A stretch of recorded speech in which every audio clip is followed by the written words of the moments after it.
एपटे माँ को भोग दिगला ये ए दीपटी दिगला अर्थात ए दीप द्वारा कौन है ना प्रदीप प्रज्वलन माँ को मुख शोधन मुख धोइबा एपटे देखो प्रसाद अर्पण करा जाउछि।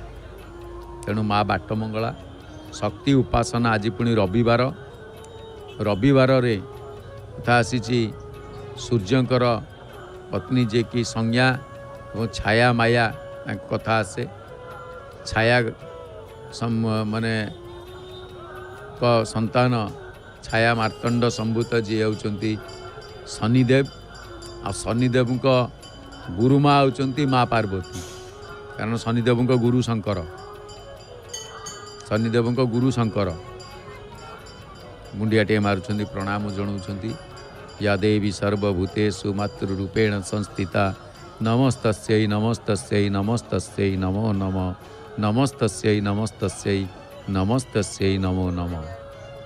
पूजक महाशय माँ को मुंडियाटे मारुचंती माँ को देखुचंती त्रिनेत्रा माँ त्रिनेत्रा शंकर भगवान त्रिनेत्र माँ त्रिनेत्रा ये पटे महाप्रभु पाखे हाथ जोड़ी ठिया गले।